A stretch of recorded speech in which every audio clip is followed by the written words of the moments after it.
Hello, I'm Joey, a PhD student at Georgia Tech. I'm here to present our paper, Veteran Critical Theory as a Lens to Understand Veterans' Needs and Support on Social Media. Veterans are a uniquely vulnerable population, as they face multiple challenges at physical, mental, and social levels. Military culture, however, is historically based on hyper-masculine values, which could make veterans reluctant in expressing emotions and seeking for help. Although there are many resources dedicated to veterans, they perceive themselves to have less social support than their civilian peers. This got us to ask, what is missing from the current efforts? And before going into details, let's think about this question. What do we think of when we talk about veterans and social support for them? Do we usually picture a disciplined and patriotic white male that serves overseas, or do we think about welcome home parties or a parade on Veterans Day? This may not be everyone's first instinct, but this is indeed very common.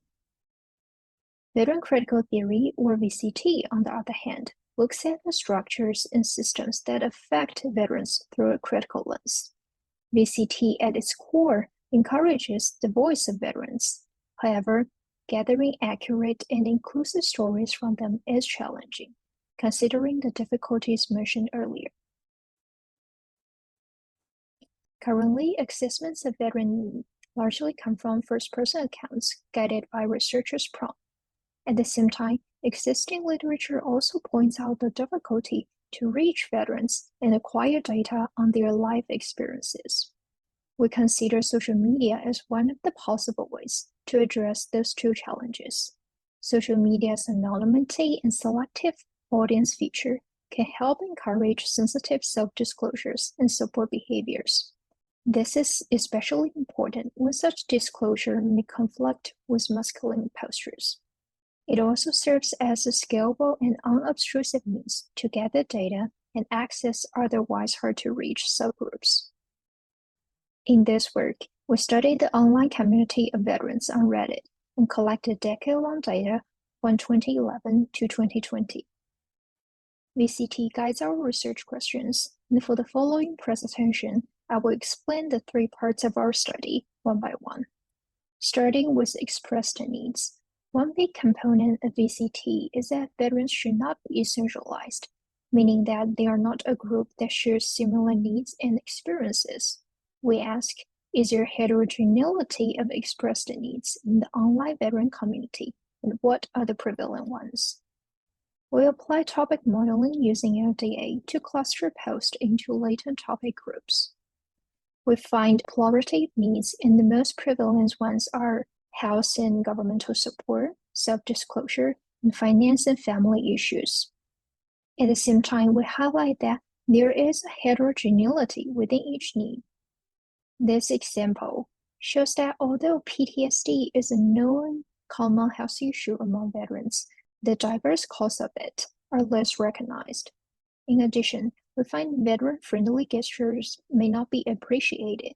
Topic number 2, publicity and community bonding, has the highest number of posts, but nearly half of them receive no reply at all. This leads to the second part. How can we offer better support? VCT promotes including veterans in practice design. We study support behaviors among veterans themselves to provide empirical evidence for future support and well-being strategies. We ask, what type of social support is provided among veterans? To answer this, we classify replies as informational or emotional support. Informational supports are ones that provide advice, information, or knowledge, where emotional supports focus on encouragement, empathy, or care. We find that this community has both more informational and emotional support behaviors than the general online communities. We also find a higher prevalence of informational support than emotional ones across different topics. Now moving on to community dynamics. VCT emphasizes the value of narratives and counter-narratives. Therefore, we examine even how these communities' dynamics align or contradict with prior knowledge. We ask, how do interaction characteristics explain the reply behaviors and community reactions. Reply behaviors refers to number of replies under post, while community reactions refer to votes in each reply.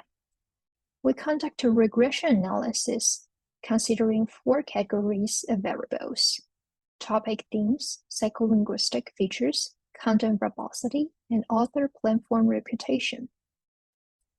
Surprisingly, different from the commonly discussed masculinity tendency, positive language here has a negative correlation with reply and reaction behaviors.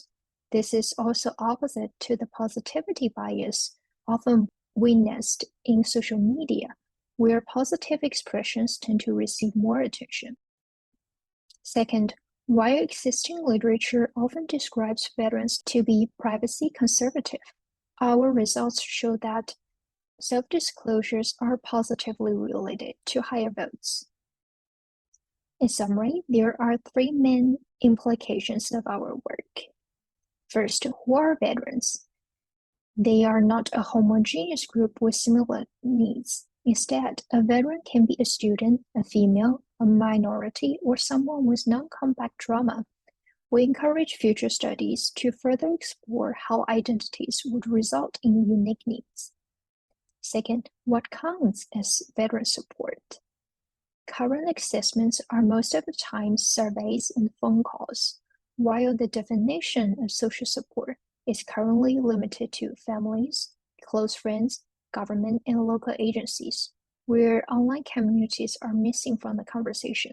However, our findings reveal that support behaviors are actually common in the online context as well. Lastly, how to support. We find a greater appeal of practical support. In addition, we highlight that community culture is not a given set of features. Therefore, when designing tools for veterans or conducting research about them, we should always consider how can our design or research respect the community norms in the specific context for a particular case or group. Thank you for listening to this presentation. Here's my contact information if you have any questions or comments. Thank you.